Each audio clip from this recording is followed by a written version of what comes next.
This is never before seen footage. We want to take you back. This is July 15th, 2008. Jodi Arias has been arrested. She's being interrogated. And what does she do as the officer leaves the room? She goes into a handstand and begins singing to herself. Guys, do we have audio of this? Jodi Arias. Okay, let's listen. Who is now dead serious when she says, Goodness. Should at least done your makeup, Jodi. Gosh. All right, there she is. You saw the handstand. She's talking to herself. At one point, believes she was singing to herself. Now, was the jury able to see this? No. The judge ruled this was too prejudicial, especially, obviously, when you see that. She's being interrogated, arrested for the murder of Travis Alexander, and she goes into a handstand. Wow. Again, and there's another piece of video as well. We're getting that together. This is never before seen footage.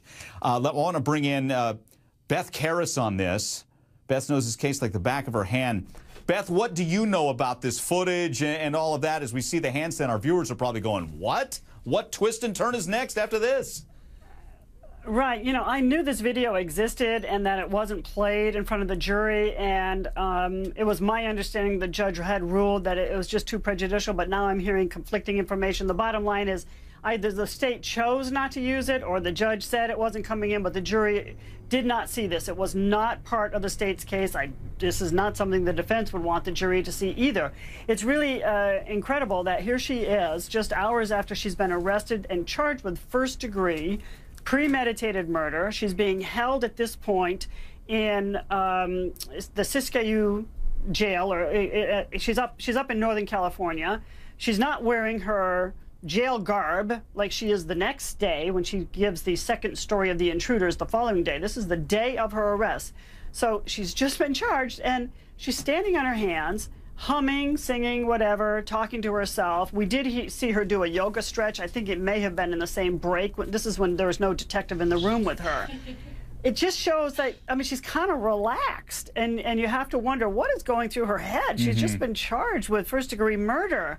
And this is what she's doing, but maybe this is how she de-stresses. Yeah, to utilize a term we heard in court a few times. Let's bring in Dr. Michael Brannon on this, clinical and forensic psychologist. Michael, I don't know if you had a chance to see that footage. Did you? I did, yes. The obvious question for everyone is, why would someone act like that when they're facing the charges she's facing? Well, that's very unusual behavior. I mean, we could have all sorts of hypotheses as to why that occurred.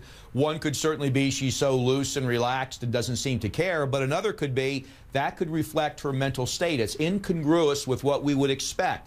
Is it a form of some type of deeper mental illness? Was she psychotic at the time? Although there's really no evidence of that in any other place. But that's bizarre, unusual behavior we would not expect. So to form a conclusion on that, we should really talk to her or know more about that or know more from the detectives about her behavior during that period of time.